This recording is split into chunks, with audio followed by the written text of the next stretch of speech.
Okay, I'm a little disturbed by the outline of the thesis. So what I thought I would do is give you an example of a way in which you could do your thesis. And I'm liking this example because this is how I did my thesis. So you, if you want to do it right, you can be more like me. And so, and if you don't want to do it right, then you can go your own way. So here's what I did. I came up with a problem statement, approach, motivation, and then a summary of the thesis and what I planned to do. You don't need the summary of the thesis and what you plan to do, but at some point we're going to have an approach that includes something like an outline of how you plan to implement the thesis, and this will include your research agenda. So research agenda is part of the approach, and it identifies the specific things you intend to do, what you expect to get from those things, and it can't just be like, and my goal is to finish my thesis. We already know that's your goal. What it should be is my goal is to build a prototype and to measure its performance and to validate my simulation and to keep my hypothesis a little data upon which to chomp to let people think that yes, I am a believable scientist and not some kook crackpot with ideas. So, you know, here's this idea, okay? My idea is that cars can park themselves. This is back in the early 90s, actually late 80s when I started the thesis. So when I look at the problem statement, I can make it as formal as I like about what is a parking space, how it is you digitize a parking space, what it is used to sense the parking space and get command, that is steering authority, braking authority, and acceleration authority over the control of the car in order to be able to create an autonomous land vehicle that can do parking. So this is my thesis, parking cars. What a stupid thesis. Well, as it turns out, there's an approach. We can get a theoretic model. We can do some simulations. We can arrive at some interesting curves for parking curves. We can arrive at interesting controller subsystems. We can do all kinds of interesting sensor fusion. We've got wonderful motivation. This is a product. Actually, people started using this. It was very popular in the Japanese Journal Society of Mechanical Engineering because they were starting to incorporate this later in their Lexus. I don't know if you remember, but a Lexus completely abandoned automatically parking cars. They now do parking assist, but they don't automatically park. For whatever reason. Maybe liability, maybe it didn't work very well, whatever. Maybe they didn't read my thesis. So then for a historic review, one of the interesting things about parking cars is they had automatically parallel parking cars before they had computers. How is this even possible, you may well ask? But they had little pointers and mechanical gizmos and wonderful patents. Jackson, 1933, had a patent on parking cars. In the world of technology, being too far ahead of your time is indistinguishable from being wrong.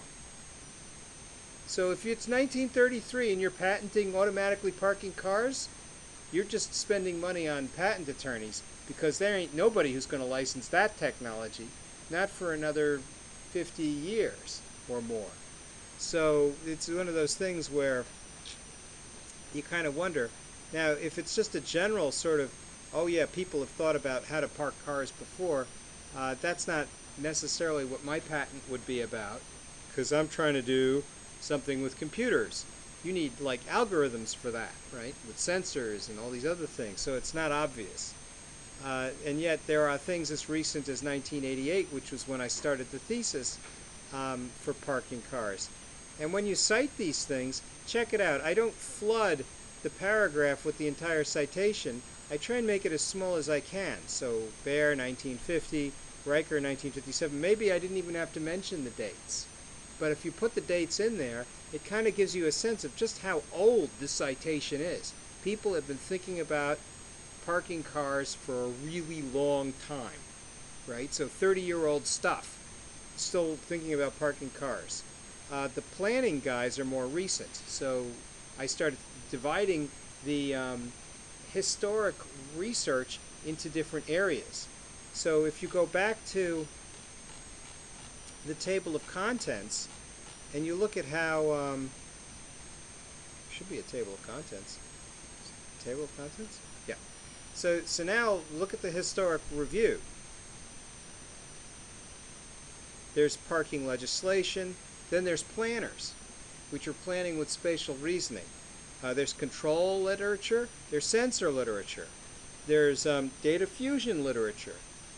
So when you talk about non-obvious synthesis of prior art, by taking all these different areas where you're getting citations and then putting them together to make a single new device, right? Because I have to borrow from the prior literature on sensors and control and, fusion for plant estimation for state.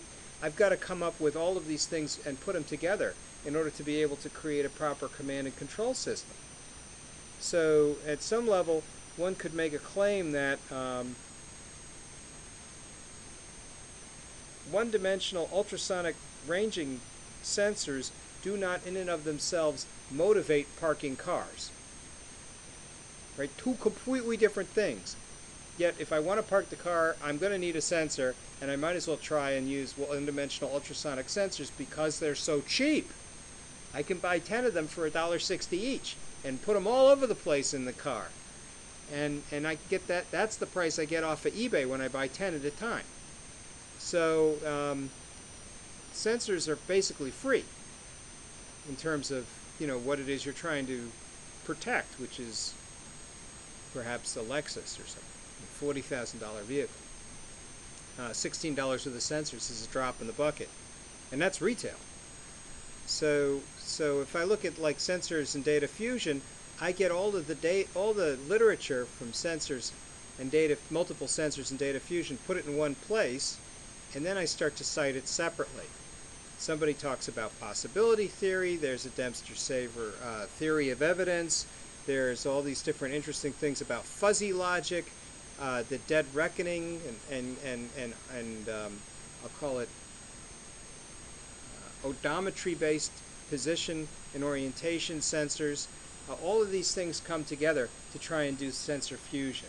So when I'm thinking about what your literature survey looks like, if you just said, well, and here's a bunch of stuff, and you just listed it, and you didn't actually write about it, and you didn't summarize it, it doesn't have any evidence that you actually read it.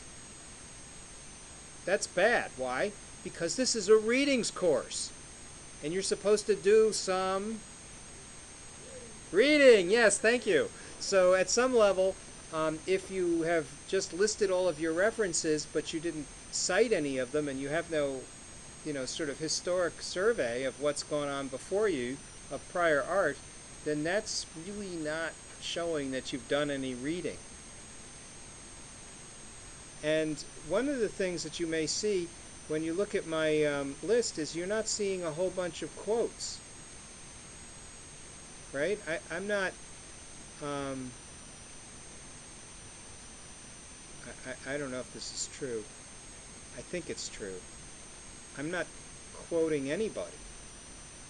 And the other thing is, I've come up with my own taxonomy for organizing the literature. So you could say, okay, my way of organizing literature. In robot vision systems, there's two kinds of sensors, 2D and 3D. 2D sensors I won't even explore because this is a 3D car in a 3D environment. So that's a dead end for me. I don't even have to bother with that. Then the 3D, I look at direct range measurement and indirect range measurement, and I really care only about direct range measurement sensors. So I stop at indirect range measurement, either ultrasonic or optical, and then with optical I've got diffraction, LEDs, which bounce light off of stuff, and whatever this was, which got cut off and I forgot. So, this is all done in PDF, but I converted it to HTML badly, apparently. I think it's in here, as a PDF document. So in theory, you can see the whole thing properly.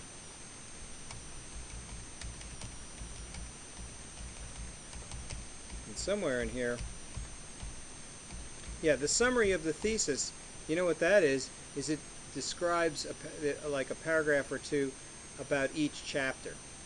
So this is Chapter 2 is my prior work. Chapter 3 does curves. Then I do control, closed loop, open loop, and then a summary of results, and then a bunch of appendices, and that's the thesis summary. So it just describes what the chapters are about. And so that's something you could write after you're done. Somewhere in here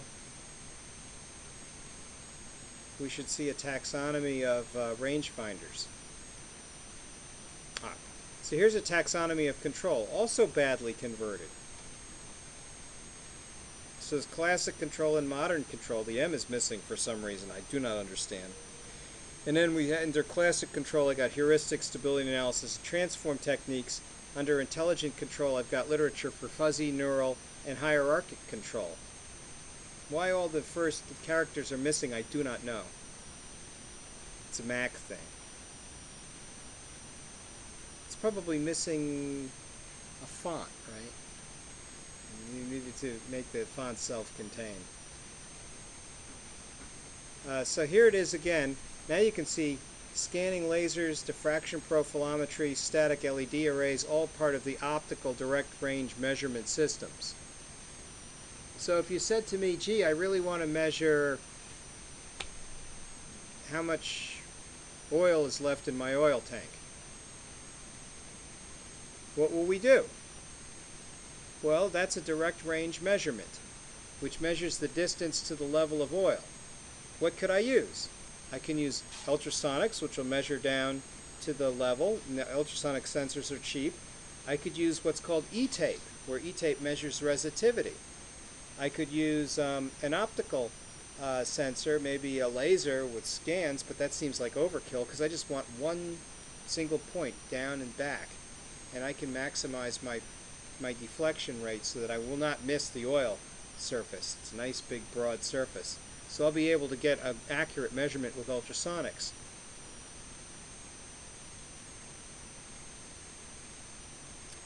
What would be an indirect range measurement?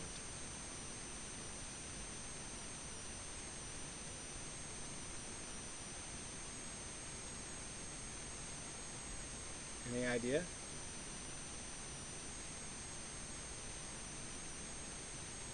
Here's ultrasonic ranging. How about binocular vision? That would be an indirect range measurement. You can get two views that are merged, and when you get them to cross together and come into focus, that'll give you an indirect range measurement. You won't have to illuminate the target with energy of your own. You can use the ambient illumination. That's like passive rangefinder. Let's see now. Posture sensors. So you're getting the idea now. You're going to have to write something for each thing you plan on citing, and then your citation should not take a lot of space. Just put it in brackets. You might not even need the date. If you just wrote Beckerman, that would be enough because there's probably just one Beckerman in my whole list of citations. And if it's Barr and Feigenbaum, you don't need to say Barr et al. 1981. You could just say Barr et al. Or you might just say Barr and be done with it. Let's see.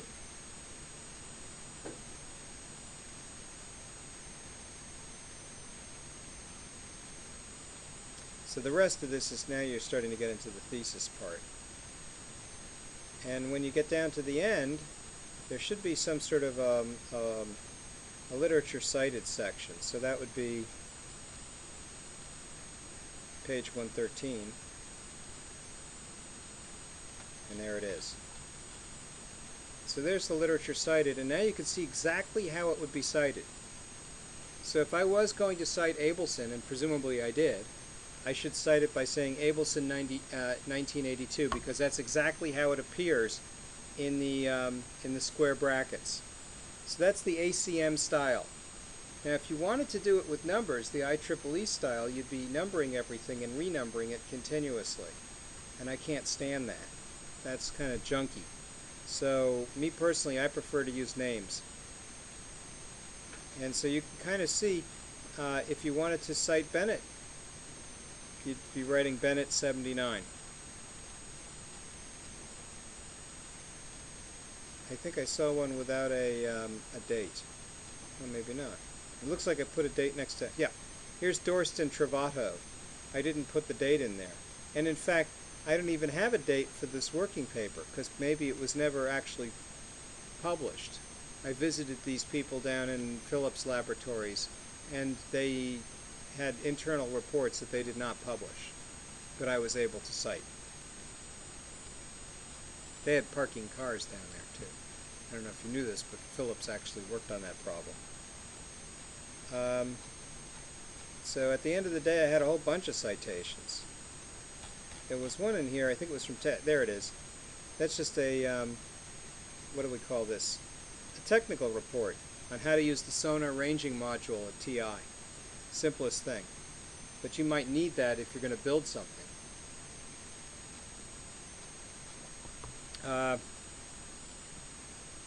Let's see. Right, so somebody apparently did rear wheel steering. Where would you find rear wheel steering?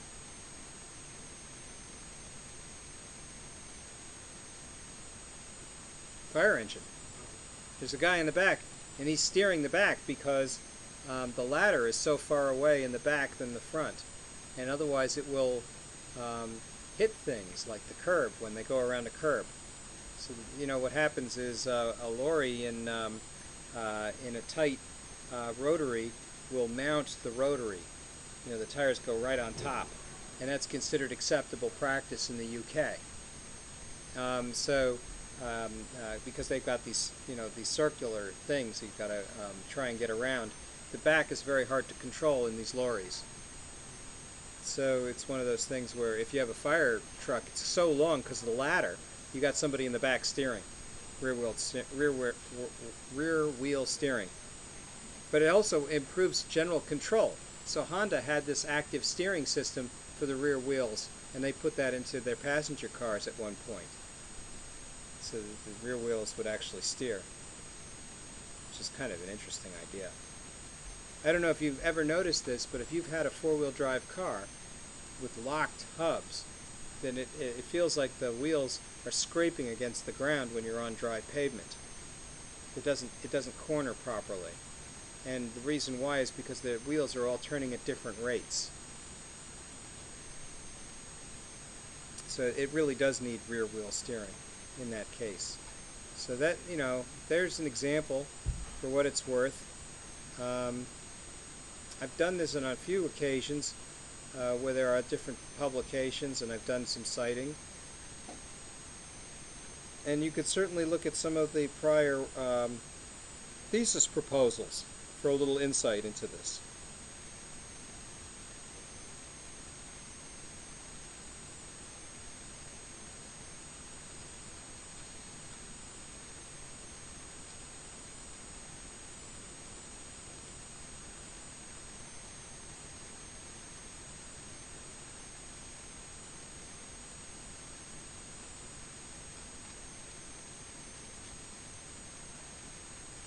So here's a classic approach, right? We've got the problem, the motivation, the approach, right? Same sort of thing in this paper. We've got prior work which is being cited, prior implementations compared with this other implementation and these guys and this other test, and you start looking at some of the other stuff. At the end of the day, you get this paper, and all of a sudden you got a whole ton of references, and you can see exactly how they should be cited. And here we left off a lot of the dates. So I'll cite Brandt and not mention that it was done in 1998, but that'll be in the paper. Brandt will be in there somewhere, presumably. I could probably do Brandt.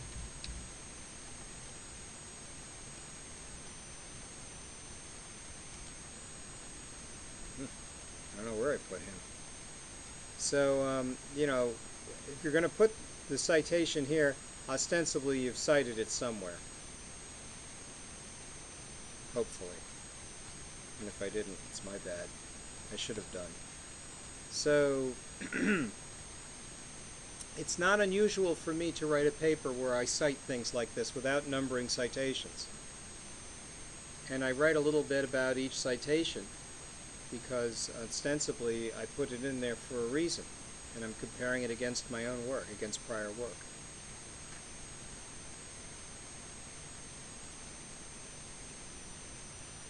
Then there was this other question, and it had to do about Gantt charts. How do people normally do Gantt charts around here? Do you use Microsoft Project?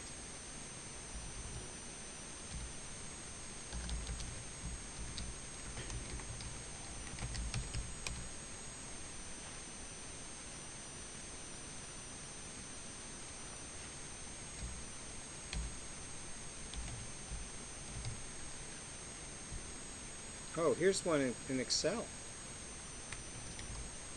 Maybe Excel is a good way to do it, because everybody has Excel. I don't know if I really like Gantt charts, but I do know they are a very nice pictorial way to organize your project. So here's kind of a nice thing. It shows the different activities, and it shows that some activities are overlapping with respect to others. Like this one has some overlap with that one, but this one doesn't have any overlap with this one. So this one has to be finished before you can do that one. So if this one is build hardware, then this one could be write software. And then after you're done with the software, maybe you have to do some kind of concurrent testing, which might be in here. So that could be, you know, activity F, whatever that is. And then this could be weeks, or it could be months, right? So at some level you're trying to organize your activity and show people what milestones you intend to deliver and which activities can be done in parallel. I've still got this basic question about what the software should be. This kind of looks like Microsoft Project, where Microsoft Project's showing concurrency and does he say? Oh yeah, Microsoft Project. Yeah, not everybody has Microsoft Project. Do I have that here?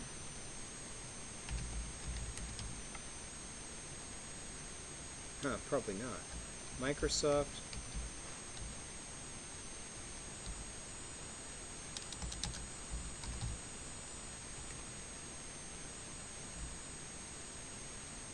Yes. Do you all have Microsoft Project? It's like part of Office, isn't it? Or maybe not. How about like OpenOffice? Does OpenOffice have a Microsoft Project equivalent? I'm not sure.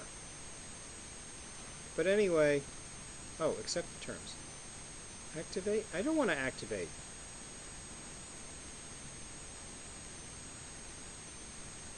Oh no. This is terrible.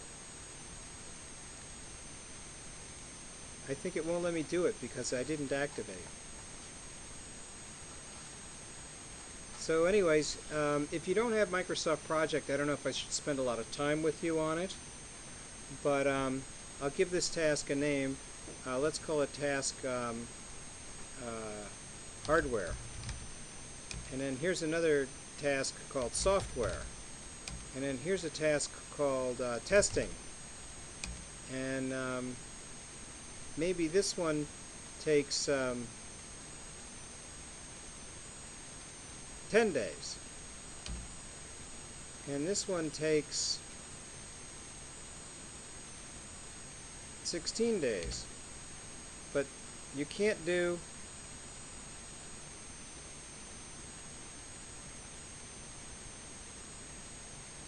the hardware without the software, so maybe it starts on here, maybe it starts 5-3 or something like this. So we can see a little bit of software being developed in overlap with the hardware.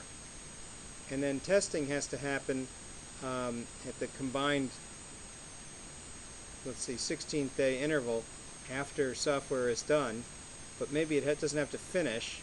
So maybe it starts at 5:13,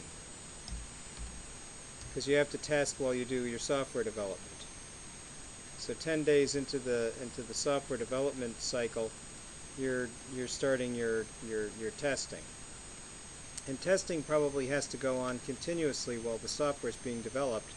So maybe that goes on for several days.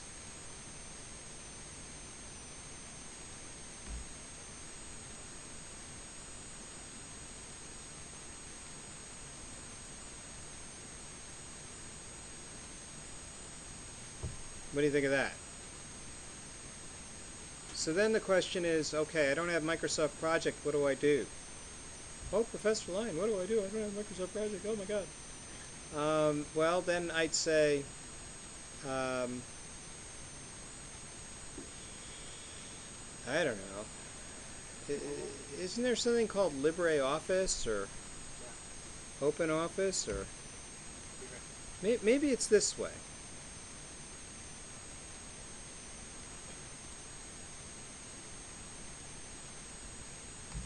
LibreOffice Project. Oh, the LibreOffice Project Planner. Okay, that's totally new for me. But there is apparently LibreOffice Gantt and Project Management Templates. Who knew? I never did that before. So LibreOffice is here. I've installed it. It's free.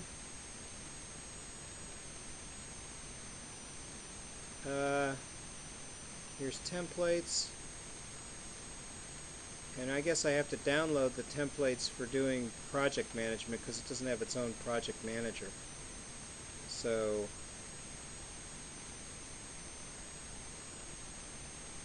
Gantt templates in OpenOffice.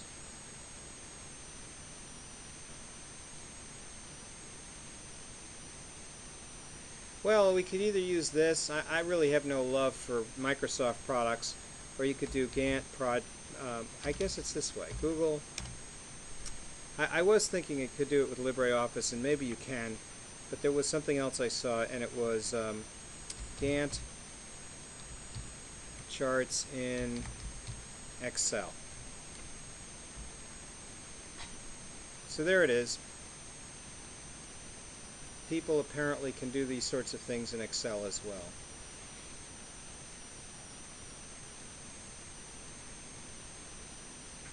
And it says here it's a free template, which I gather I could download if my network worked properly. Oh, here it is, free download. So they've got a little, I don't know if this is any good. I leave it to you to explore this.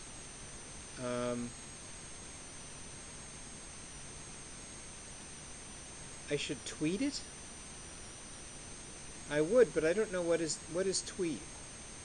Do people actually tweet? I don't know. It's sort of, I have a dumb phone and I don't tweet. I feel like such a dinosaur. So anyways, I'm having a hard time downloading now because of my network. But at some point when you're at home or at work and you have a reasonable network, you'll be able to get these templates and you can try them. And I'll leave it to you to give it a try. It says it's working, right? But I don't see anything. Did anything download here? No. So it's sort of, you can't get there from here. It's a network issue. That's a pretty one, actually.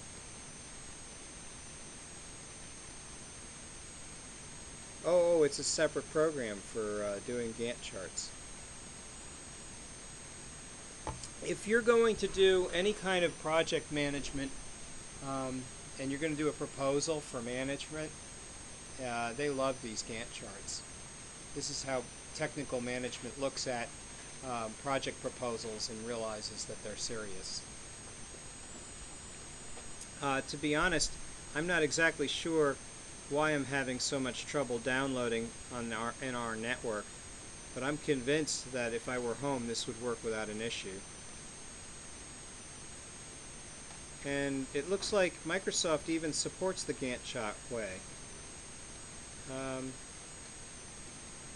Another option is to use Excel. Excel does not contain built-in Gantt chart format. However, you can create a Gantt chart by customizing the stacked bar chart type.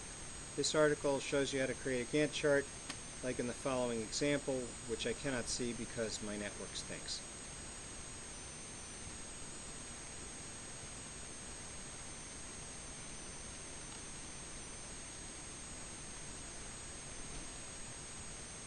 This is inexcusable, right? Our network is just a mess. So I would like to show this stuff to you, but unfortunately I'm going to have issues. So I'll let you guys Google that stuff on your own.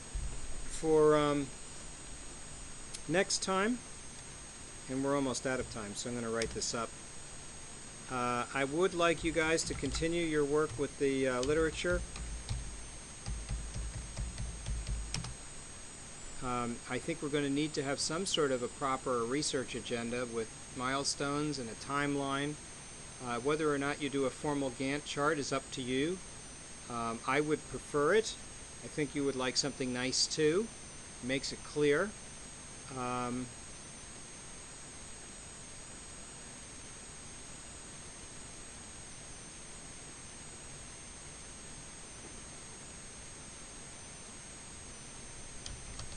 Gantt chart. I'll call it Gantt chart. Save and edit.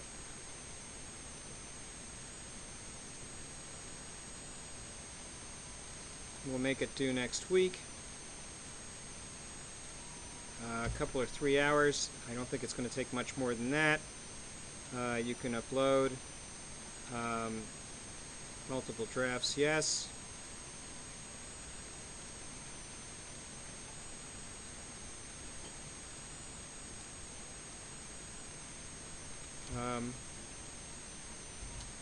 Let's see. Present the nearly final PowerPoint presentation next week. So this is going to include everything that you need to pitch your proposal.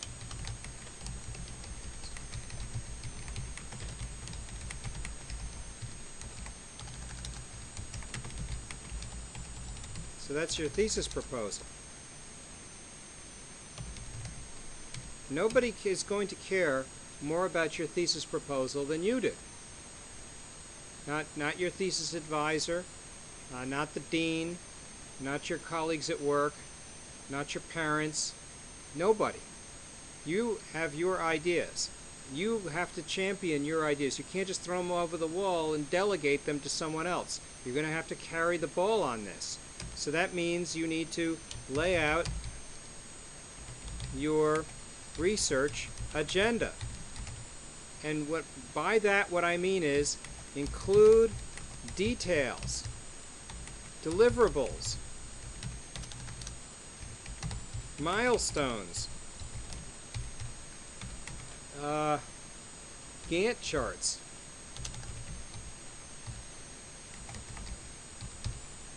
If you're going to build something, include time for prototyping. If you need materials, include material acquisition. If somebody says, geez, I got to locate and find superconducting materials that work at CO2 temperatures, that's very important. So include time to locate materials. If you have to check niobium magnets to see if they work properly at CO2 temperature, include time to test materials. If you think maybe niobium magnets won't work, include time for finding alternative materials. What could possibly go wrong with niobium magnets at minus 70 degrees? What couldn't go wrong? Everything. They could lose all their magnetism. As far as I know, they don't, but what do I know? I don't play with magnets at that temperature. I know they do lose their magnetism when you heat them up, but you have to get hot enough to burn you. They call it the Curie point. And then what else? You have to include time for software development.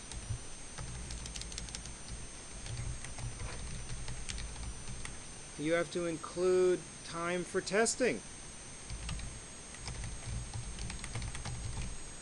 Time for system integration. Right? Presumably throwing software at the hardware isn't just going to work.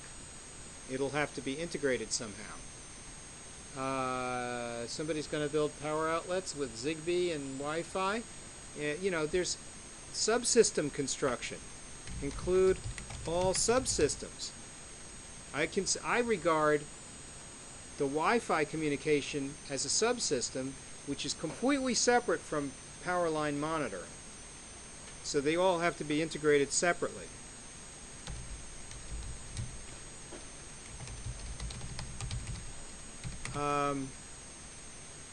Is it a plasma you're developing, George, or are you developing a shield, or is it a proton shield? Or okay, I know it said plasma shield, but I thought, is it a shield made of plasma, or is it a shield that shields me from plasma? We'll call it. Why not just call it a shield? Well, the plasma is basically supposed to be electrons. That's just the name. Well, whatever you want to call it. Include simulation time or times and development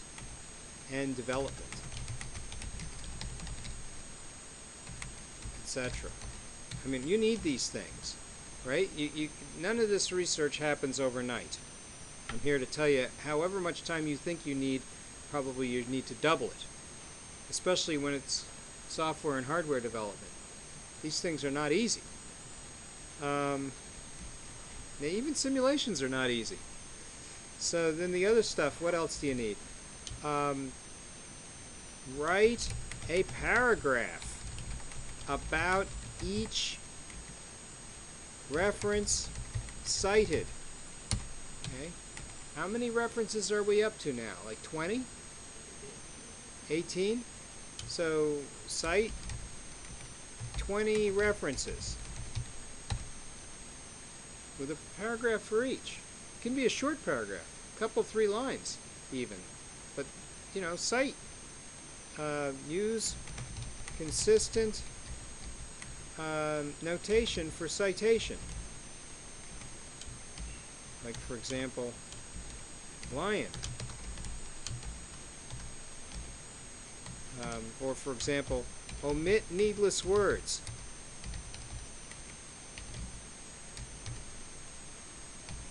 And what we'll do, omit needless words, omit needless words, omit needless words. There, we'll say it 3 times. And that's from Strunk and White. So that's a, you know, that's elements of style. It's the classic example. So this is what we're looking for. I'm thinking you guys need to get to your reading and your writing. This is important. So be sure to pitch your product, right? PAM. What's that stand for? Pain. Sustainable. Competitive. Advantage. And then there's the market.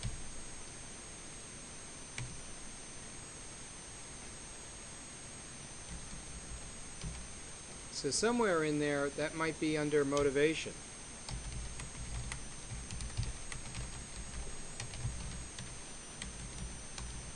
And for your research agenda, you know, in your approach,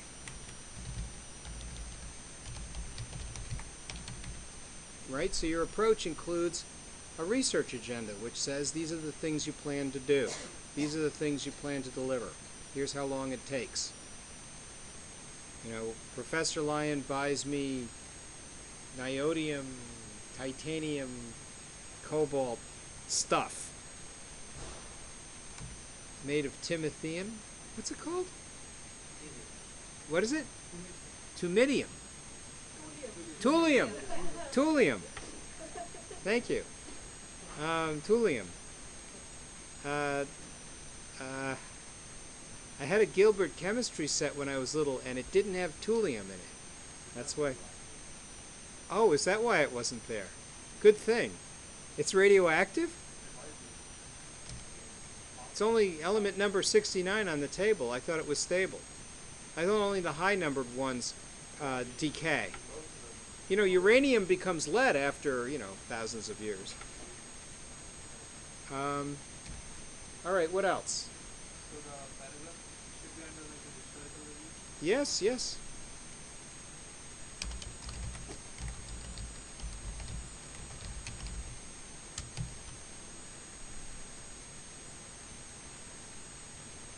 Okay.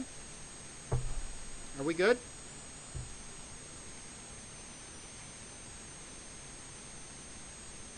Wait a minute. It said that the grades will be hidden. There's something wrong about this. Why is it hidden?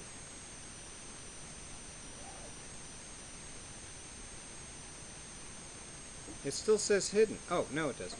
Okay. So what I'll do is I'll take all of this and I will send it off in an email to you so you can actually see it. And then this is a homework due next week. Send. Now you know that we're going to have a final submission of your report and a final submission of your presentation, and that's going to be due, I'm thinking, is it May 7 is the last class? And what's today, like the 23rd? So in 2 weeks. So you know what's due in 2 weeks, it's your final, and it's really just more of this, and you're using this homework submission as an opportunity to improve your final submission. That means I get to go through it, make sure it's in good shape, and if it seems like I'm a little hard on you during your presentations, it's because it's good for you. Right? So, everybody's stuff is going to improve and improve rapidly. Okay? Hope I'm not pressing you too much, but it's important that you get these things done nicely, or else you can't really proceed and do a thesis. And also, I think it will help your grade in general to have something good, because the final counts for like a third in this course. The homeworks are, they're small grades, but the midterm and the final, those are the big ones. Okay? Thanks very much. Have a good day. I'll be hanging about if you need to ask me questions.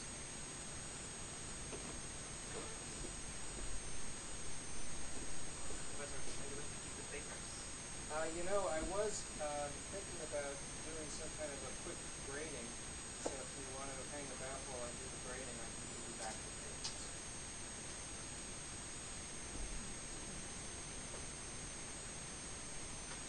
When I do the grading, I don't think I should display the grades for everyone to see. So I'll just print this off.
give me about 10 minutes. Thanks.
Instant gratification.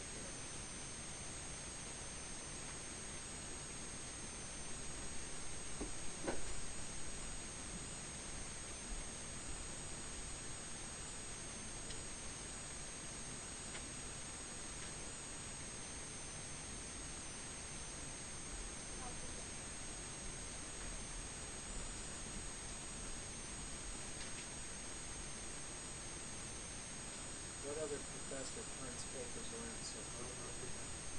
That's it. That's pretty fast, dude. Very fast. You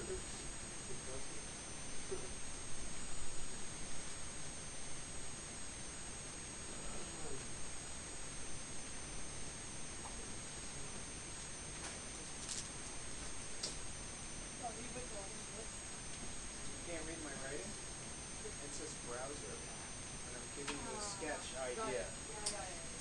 Thank you. Sure.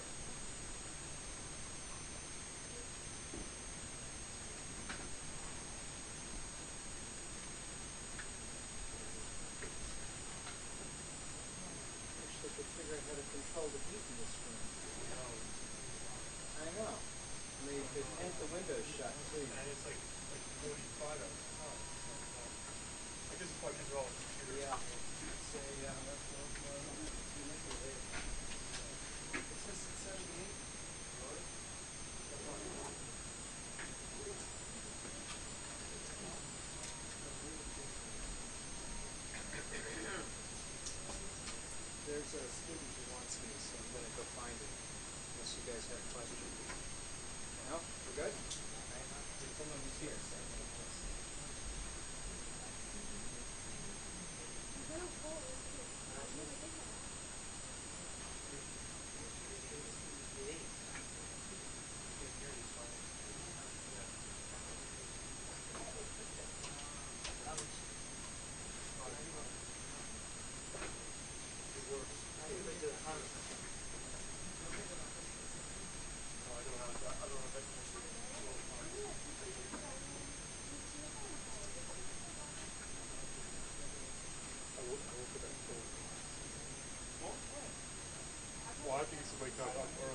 I'm really bad about that.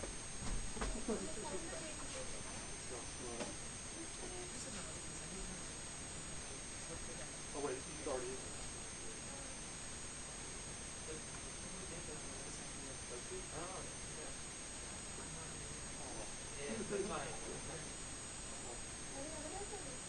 Whatever. Water. Fine. I'm tired.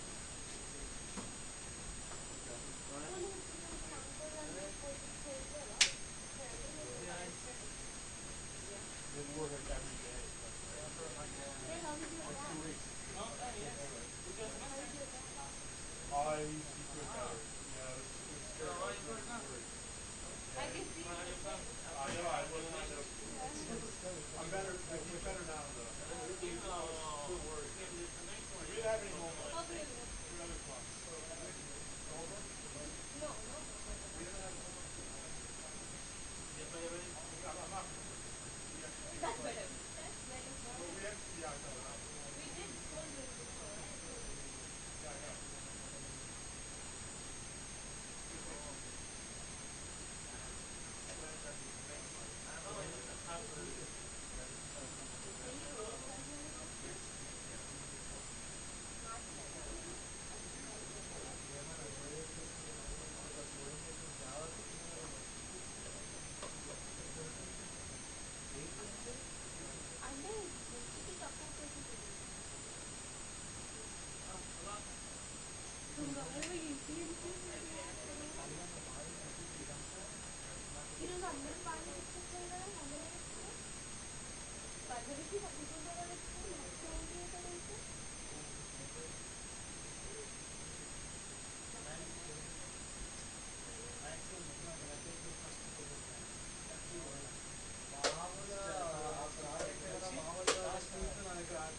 Yeah, I know.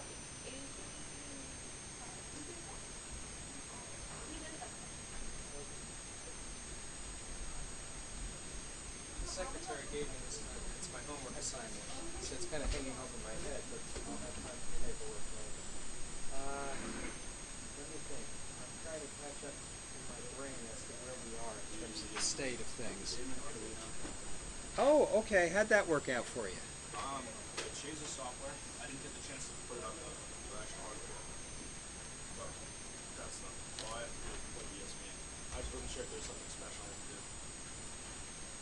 You mean you never actually hooked it up to a desktop computer for programming? Yeah, redid the program. Oh, you did? Oh, okay. But I never changed it on the actual thing. I wasn't sure if there's something special I have to do.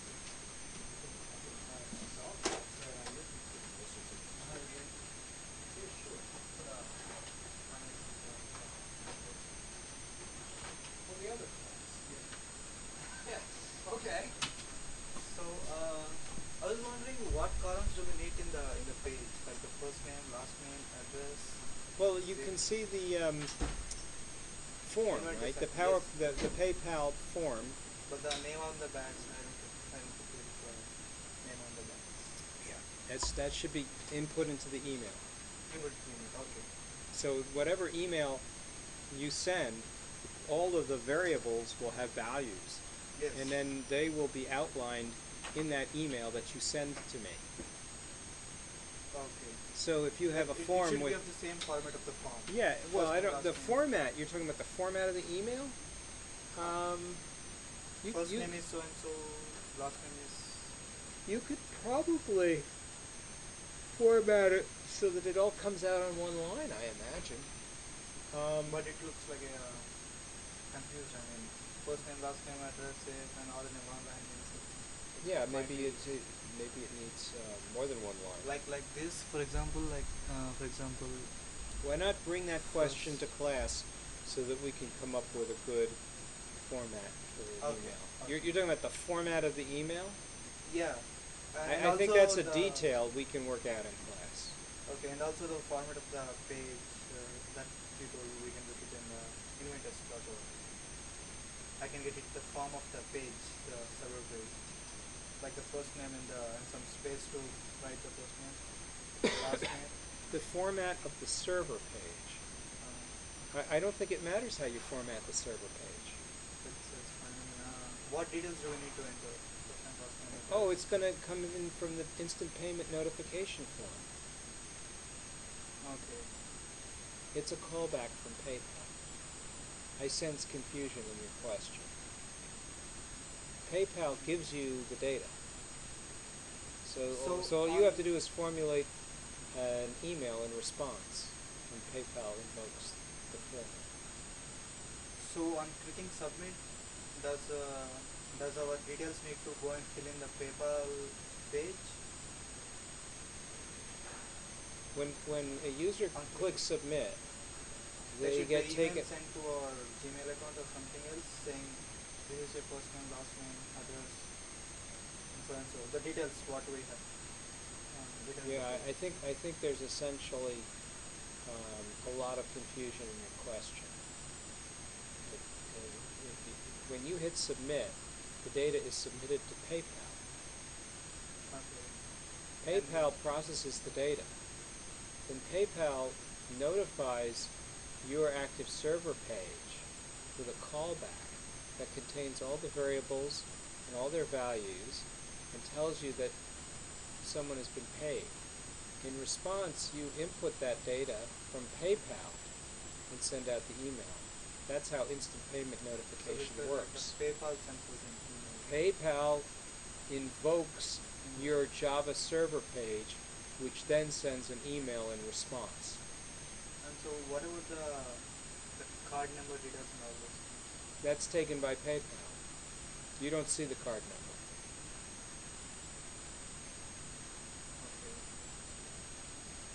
Okay. PayPal does the payment processing. Yes. And So we and need to enter the card details in the PayPal. PayPal asks for payment. Okay. Then it notifies your Java server page with an instant payment notification. That contains the data in the form that we talked about, and then that data results in an email. Okay. So finally we get an email from the PayPal. No, PayPal does not send an email. I know you are. PayPal does not send an email. You send the email. PayPal invokes your form, and you send the email from inside of your form. So all the details what we write in our form is mailed us back. No, nothing gets mailed to you. You send the mail. Yes. Like, I'm not getting it right.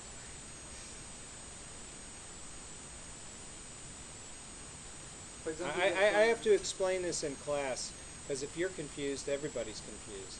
Yeah, because Let's save these questions for the classroom. Okay. It's just important final questions, and if nobody understands the final, I'm in trouble. So I've got to somehow find a way to explain it so everyone understands it. So, does this should be like a same way where we what we did in the last class, where we fill the details and on clicking the submit button, it redirects into a. No, It doesn't have to redirect to the separate another page, right? no, It just have to send an email. yes. The only thing what I'm confused is what was the PayPal role now. The role of PayPal is to take the processing and the payment. So PayPal processes payments. That's what it does. That's all it does. Yes. Then it does a callback on your Java server page, which enables you to send out an email. That's what instant payment notification is. Yeah, yes. And but the PayPal uses an MVP, some name value pair, a separate API Mm-hmm. for doing those things. The PayPal. But we don't use that API or anything for our project. Well, it's used on your Java server page. Yeah, it's used. Please be sure to ask these questions in class next time. Because I ask if anybody has any questions, and you sit there and you're quiet, and I don't think that's correct. No. Because you have questions. I was thinking about it, and yesterday I came up with this. Okay. So I already sent Please, you an- please be sure to ask these questions in class so that others can benefit from them. Because I think they're very good questions. Okay? Thank you.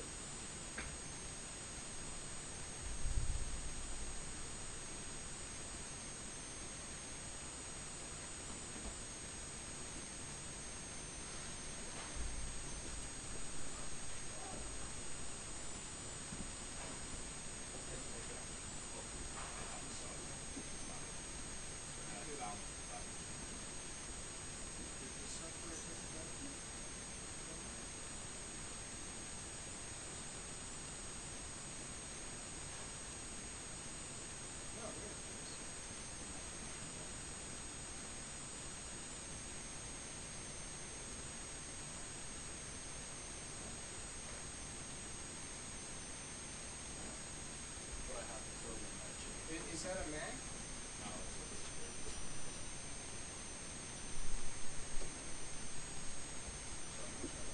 Yeah, maybe it's a question of reinstalling it or something. What version? the non-beta. The 1.0. Is there some more recent, perhaps beta version that would work better? What is that, like Windows 7 or something? Well, I'm running Windows 7. There is a beta version. I have to be skeptical of that. I'm always skeptical.